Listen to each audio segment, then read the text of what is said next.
बोंगी तो थी, मुझे क्या पता था क्या बोलना क्या नहीं। और आधी रात को हम रिजल्ट सुना रहे थे, उसमें बहुत सारे फैमिली प्लानिंग के इश्तिहार चल रहे थे इत्तेफाक से। उस ज़माने में बताते थे कम बच्चे खुशहाल घराना, 2 बच्चे अच्छे।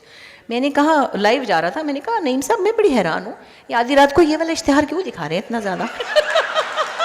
मुझे ये बताइए कि एक ही वक्त में आप में जो जो जौहर है, आप एक्ट कर लेती हैं, आप कॉमेडी कर लेती हैं, आप इतना खूबसूरत गाती हैं, और उसके बाद ये कि तहरीर आपकी इतनी शानदार है कि दिल को छू लेती है, और एक्टिंग में भी एक कोई पहलू नहीं है, आप जहाँ हंसाती हैं वहाँ रुलाती भी हैं। तो ये फ़न और ये चीज़ें आप में कैसे यकजा हुई? देखिए बस ये तो मुझे लगता है जैसे कुछ नहीं आता वो हर चीज़ को ट्राई करता रहता है और कुछ ना कुछ हो जाता है कहीं। सबसे पहली बात तो ये कि हमें पता नहीं होता कि माँ बाप से हमें क्या क्या गिफ्ट मिले हैं। हम पैदा हो जाते हैं कहीं और फिर हमें अंदाज़ा नहीं होता, हमें लगता है कि हम सबके माँ बाप ऐसे ही होते होंगे। मुझे लगता है बहुत सी चीज़ें आप इनहेरिट करते हैं और बाद में आपको रियलाइज़ होता है कि वो माहौल, वो घर बार, वो दोनों माँ बाप, उनका कंट्रीब्यूशन जेनेटिकली कितना स्ट्रॉन्ग होता है आपके ऊपर। तो जो इनहेरिटेंस में चीज़ें आई, म्यूज़िक से मोहब्बत, इश्क की हद तक वो अब्बा से मिली। अहमद बशीर साहब आप में से बेशतर लोग जानते होंगे, बहुत दानिश्वर और बड़े अदीब थे और फिल्म भी बनाई थी उन्होंने एक। तो उनके घर में पैदा होना भी बज़ाते खुद ही एक बहुत बड़ी बात है। और फिर घर में जो आने वाले थे, मिलने मिलाने वाले थे, आम रिश्तेदारों से भी ज़्यादा वो थे मुमताज़ मुफ्ती, इब्न इंशा, हफ़ीज़ जालंधरी और बेशुमार अब्बा के दोस्त, यहाँ ताबिश दहलवी साहब भी थे। और फिर इसी किस्म के लोगों का आना जाना था, सिब्ते हसन, जैगम और मुन्नू भाई। और तो वो माहौल हमें ऐसा ही मिला जिसमें कि लगता था सबके घर में ऐसा होता होगा। तो उस खुशबू में, उस हवा फ़िज़ा में रहना ही मेरे ख़्याल में बड़ी सादत है। फिर घर में एक प्रोग्रेसिव अप्रोच थी ज़िंदगी की, जो कि अब्बा वैसे बड़े सख्त थे, शाम को 5 बजे के बाद निकलने नहीं देते थे कहीं।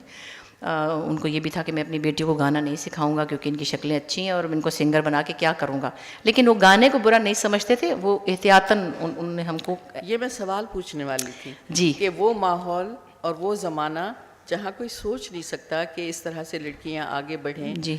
और आपने अभी कह दिया कि वो सख्त भी बहुत थे, बहुत सख्त 5 है। बजे के बाद घर से नहीं निकलने वो देते अपनी थे। बीवी को उन्होंने क्लासिकल म्यूज़िक घर में सिखवाया, हालांकि उनकी बीवी सिंगर नहीं बनी, पर उनको ये था कि मेरी बीवी रागदारी जानती हो, और वो खुद सुनते थे, हम पांचों से सुनते थे और कहते भी थे तो किन्नियाँ चंगियाँ मैंने गाना अच्छा, सुना आप में और मुझ में, हम में एक तो चीज़ कॉमन हो गई, 4 बहनें 1 भाई। 4 बहनें 1 भाई, बिल्कुल। हाँ, लेकिन हमारे अब्बा भी इसी तरह से कहते कि पढ़ाना ज़रूर है, सब कुछ करना है, आगे बढ़ना है। टीवी पर भी मैं आ गई और ये जी सब कुछ हुआ। तो ये किस किस्म के लोग थे उस ज़माने में? पता नहीं, अब्बा के अंदर एक तरह बहुत प्रोग्रेसिव आदमी भी थे, लेकिन एक जगह वो बहुत कंजर्वेटिव भी थे। 2 एक्सट्रीम्स थी उनकी। एक तो शाम को बाहर नहीं जा सकते थे, और ज़्यादातर हम में से चारों बहनों ने डिस्कस किया तो हमने शाम को बाहर जाने के लिए, आइसक्रीम खाने के लिए, रात को 9 बजे आवारा फिरने के लिए शादियां कर ली ना, कि मियाँ के साथ आवारा फिरेंगे, 9 बजे के बाद आइसक्रीम खाने जा सकेंगे। इतनी छोटी सी बात पे हम लोगों ने शादियां कर ली। एक ने तो गरारे के शौक में की, वो यहाँ बैठी हैं सुम्बुल के लिए कि कम ख्वाब का गरारा मिलेगा। तो वो माहौल ऐसा था जिसमें मुफ्ती चचा, मुमताज़ मुफ्ती, अक्सी मुफ्ती, ये मतलब ऐसे सब लोग, म्यूज़िक हो रहा है, किताबी बातें हो रही हैं, इंशा चचा आए हुए, इब्न इंशा साहब आए हुए, उन्होंने नाम भी मेरा लिखा तो मैं ये कह सकती हूँ कि वो जो लोग बैठ के आपके अब्बा से बात करते थे, उनकी जो बातें उस वक्त शायद आपको समझ में नहीं ना आती थी हों, समझ में, लेकिन आपने उनको अपने अंदर जज्ब किया, बस और वो आज कहीं ना कहीं नज़र आती हैं। मैं तो फिर भी ये क्लेम नहीं करती क्योंकि वो बहुत बड़े लोग थे, बहुत पढ़े लिखे थे। नीलम अहमद बशीर जो मेरी बड़ी बहन है, उन्होंने काफ़ी हद तक, मेरी बहन बैठी है यहाँ नीलम, और आपने आजकल उनकी शायरी भी सुनी है जो मैं करती हूँ, वो सुनाती हूँ। तो वो चीज़ें नीलम ने सबसे ज़्यादा फॉलो की। ये भी तो बताएं, ये भी लिखती हैं? ये तो लिखती हैं, तभी तो उनके दोस्तों ने ताली बजाई। सबसे ज़्यादा तो ये लिखती हैं, ये बहुत बड़ी अफसाना निगार है। अभी इनका नया नॉवल आया है और इंशाल्लाह आप लोग देखेंगे। आपकी दूसरी बहन गाती कितना खूबसूरत है, सुम्बुल गाती हैं, ये बैठी हैं पीछे, वो भी बैठी हुई जी, ये भी बैठी हैं। और तो अस्मा को भी आप देखते हैं। तो मैं कहने का मतलब ये है कि इतना एक टैलेंटेड, बासलाहियत घराना, और लड़कियां और अपनी अलग अलग शनाख्त बनाई। जब आप टेलीविज़न पे 10 बरस की उम्र में गईं तो अब्बा को पता था कि ये फिर टेलीविज़न पे ये सारे तमाशे करेगी? नहीं, एक्चुअली तो मुझे इसलिए जाने दिया कि उनके ख्याल में 10 साल की है, इसका क्या है, चलो कोई बात नहीं। जो ही ज़रा मैं कोई 7th में आई तो फटाफट दबा दिया कि नहीं, कोई नहीं जाना बस। फिर कहा कि अच्छा तुम्हारा बहुत दिल चाहता है गाने को, तो तुम चुपके चुपके रेडियो पे गा लिया करो। तो मैं उस्ताद फ़तेह अली ख़ान के पास बैठ जाती थी, जो रट्टा लगवाते थे गा देती थी।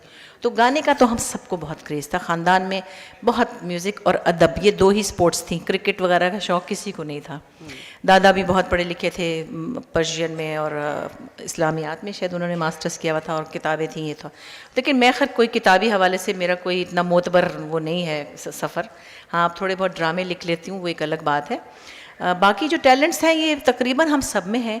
विट हमारी फैमिली में बहुत नेचुरल है। मेरे फादर के जितने कज़न्स हैं, कोई डॉक्टर है, कोई कुछ है, कोई तबला बजा रहा है, और आप बैठे तो आपके पेट में दर्द हो जाए, इतनी नेचुरल विट है।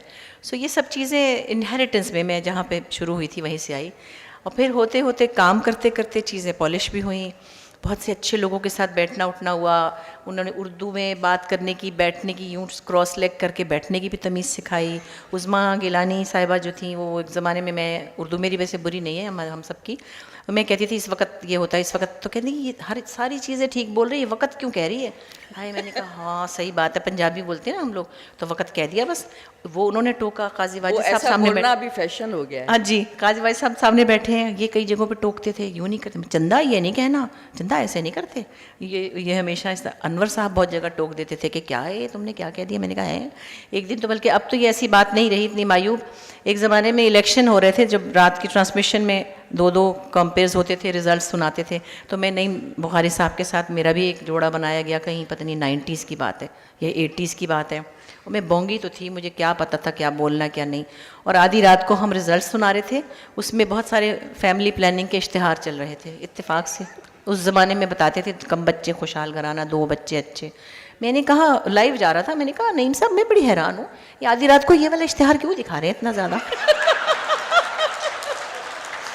वो बेचारे यूँ हो गए, मैं बाहर निकली तो मुझे सबने डांटा है। ज़हीर भट्टी होते थे, लूदी पट्टी तेन अकल तू की कह गई है? मैं क्या अच्छा हाँ हाय ओहो, मुझे तो पता ही नहीं चला। तो ऐसे लोगों के साथ उठने बैठने से बहुत सी चीज़ें ग्रूम हुई। अच्छा बुशरा, दिल तो यही कह रहा है कि आप ही बोलती जाएं, लेकिन बीच बीच में सवाल करना ज़रूरी है। अभी जब ये गुफ्तगू हो रही थी और सारे लोग बैठ के पीटीवी के बहुत अच्छे दिनों को याद कर रहे थे, हम वहीं की पैदावार हैं और वो दिन हमसे भूलते नहीं हैं, क्योंकि एक ऐसा इदारा बना जिसने कि पूरे पाकिस्तान को ये सारे तोहफे दिए। लेकिन एक बड़ी बहुत अजीब बात है, और मैंने ये सवाल मज़हर जमील साहब से भी किया, कि सब लोग माजी को बहुत याद करते हैं और बहुत पसंद करते हैं, लेकिन हाल जिसमें और भी बहुत कुछ अच्छा है, उसमें क्या बुराई है, उसको क्यों नहीं पसंद करते? और एक आपके सिलसिले में जी, कि माजी में जितनी आपको शोहरत मिली, आपने अपने आप को उठाया, उसको आपने कहीं भी गिरने नहीं दिया, बल्कि वो शोहरत आगे चलती चली गई और आपने अपना एक मयार रखा। तो आप हाल से मुतमैन हैं या आप भी माजी में ही रहना चाहती हैं? नहीं, मैं बिल्कुल ऐसा नहीं समझती, बल्कि ऑप्टिमिस्टिक होना चाहिए। मेरी बहुत पॉजिटिव थिंकिंग है और चीज़ों में भी। ज़िंदगी में बहुत से सफ़र होते हैं, मुख्तलिफ अपनी ज़िंदगी के पर्सनल सफ़र भी होते हैं, काम के सफ़र भी होते हैं। आप बहुत सारी चीज़ों का जब एनालिसिस करते हैं तो कहते हैं इसमें से अच्छी चीज़ क्या रही। मेरी पर्सनल लाइफ में अगर कोई बुरी चीज़ें आई, ज़िंदगी में गुजरी, स्ट्रगल में गुजरी, तो मैं सोचती हूँ कि नहीं, ये 2 चीज़ें बहुत अच्छी हुई थी, उससे मुझे ये फ़ायदा हुआ था। इसी तरह मैं समझती हूँ कि ये, अभी मैंने पहले भी कहा कि अगर 150 ड्रामा बुरा बन रहा है तो 5 ड्रामे अच्छे भी बन रहे हैं। 5 क्वांटिटी ज़्यादा होने में क्वालिटी नहीं हो सकती, हर चीज़ मास्टरपीस नहीं होती। मैं अपने ही पिछले दिनों की बात बता रही हूँ। अगर पिछले 5 सालों में आप देखें, मैंने बिल्किस स्कोर किया, एक अच्छा ड्रामा था, फ़ायज़ा इफ्तिखार ने लिखा था, अच्छा लिखा पता था। नहीं कितनों की बारातें, डॉली की बारातें थी उसमें से, जी, बारात, एनी की बारात, कितनी बारातें थी। वो मोहम्मद अहमद ने लिखा, फिर मैंने भी उसको डॉली की बारात लिखा। अगले 2 फिर वासिया ने लिखे। वो देखिए एक बहुत मज़े की चीज़ हो गई। इसके बाद मैंने उडारी किया, जो फिर उन्होंने फरहत इश्तियाक ने लिखा, एक इशू था। फिर सीता बागड़ी मैंने किया। तो मुझे लगता है कि मेरी 5-6 चीज़ें हर साल 2 साल बाद कोई अच्छी चीज़ मुझे मिल जाती है।